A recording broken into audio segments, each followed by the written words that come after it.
قرآن کی ایک اور چھوٹی سی سورت مبارکہ ہے، وقت کی قلت کے پیش نظر جتنا بیان ہو جائے، والعصر ان الانسان لفی خسر الا الذین آمنوا وعملوا الصالحات وتواصوا بالحق وتواصوا بالصبر۔ یہ قرآن کی سورت ہے، اور اس سورت کی تفسیر بیان کی حضرت ابی بن کعب رضی اللہ تعالی عنہ نے، صحابی رسول ہیں، یہ وہ صحابی ہے جنہوں نے قرآن سیکھا رسول اللہ سے، کہا سبحان اللہ، جنہوں نے قرآن سمجھا رسول اللہ سے،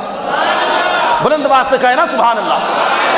ان سے زیادہ نہ قرآن کسی کو پڑھنا آتا ہے نہ کسی کو بیان کرنا آتا ہے۔ حضرت ابی بن کعب کہتے ہیں یہ سورت والعصر، اللہ فرماتے ہیں مجھے زمانے کی قسم، ان الانسان لفی خسر، بے شک انسان ضرور خسارے میں ہے۔ حضرت ابی بن کعب کہتے ہیں کہ اس سے مراد ابو جہل ہے، اس سے مراد ابو جہل ہے، ان الانسان لفی خسر، اس سے مراد کون ہے؟ ابو جہل خسارے میں ہے۔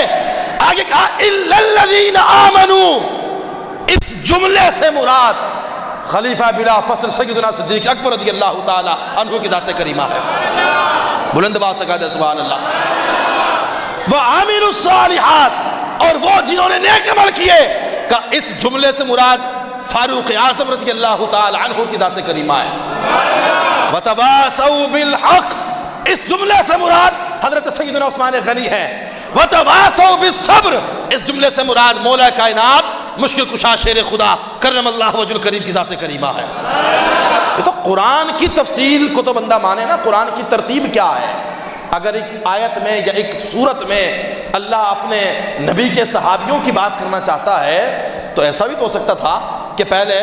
جملے کے پہلے حصے میں کہا جاتا کہ اس سے مراد حضرت علی ہیں یا اس سے مراد عثمان غنی ہے۔ نہیں، ترتیب دیکھیے، یعنی جو ترتیب خلافت کی ہے کہ رسول اللہ کے بعد پہلے خلیفہ صدیق اکبر ہیں، تو قرآن کی تفسیریں اگر پڑھی جائیں تو یہی ترتیب قرآن کے اندر آپ کو نظر آتی ہے۔ صدیق اکبر کے بعد دوسرے خلیفہ فاروق اعظم ہیں، اس ترتیب کو اگر آپ قرآن یا حدیث میں ڈھونڈیں گے تو یہی ترتیب آپ کو قرآن اور حدیث میں ملے گی۔ اور حضرت عمر کے بعد تیسرے خلیفہ عثمان غنی ہیں، یہی ترتیب آپ کو قرآن میں بھی نظر آتی ہے اور یہی ترتیب آپ کو حدیث میں بھی نظر آتی ہے۔ اور چوتھے نمبر پر حضرت علی ہیں، یہی ترتیب آپ کو قرآن میں بھی نظر آ رہی ہے اور قرآن کے بعد احادیث تشریفہ میں بھی نظر، اور یضل بہ کثیرا ویہدی بہ کثیرا، یہ قرآن ہے۔ بہت سے لوگوں نے قرآن پڑھا ہدایت پا گئے، اور بہت سے لوگوں نے قرآن پڑھا وہ گمراہ ہو گئے اور قرآن کو وہ سمجھ نہ سکے۔ بہت سے لوگ دنیا میں ایسے آئے، رسول پاک نے فرمایا قرآن پڑھنے والے ہوں گے،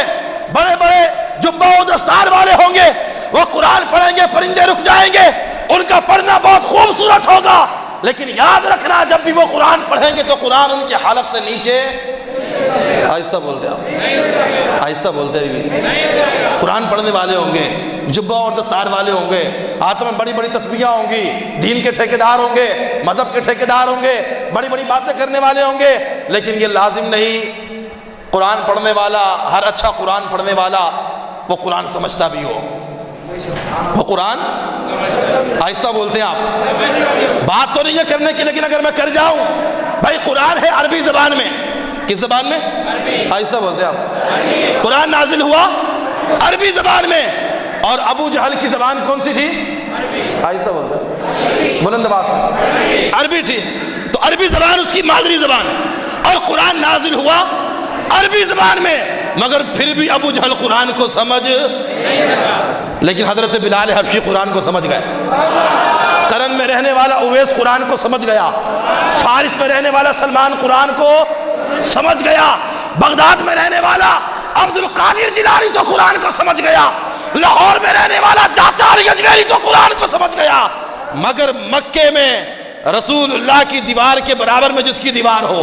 اور زبان بھی مادری عربی ہو اور قرآن بھی عربی میں آئے مگر وہ قرآن کو سمجھ، تو پتہ چلا کہ یہ اللہ کی توفیق ہے، وہ جس کو چاہتا ہے قرآن کی، آہستہ بولتے آپ، جس کو چاہتا ہے قرآن کی سمجھ عطا فرماتا ہے۔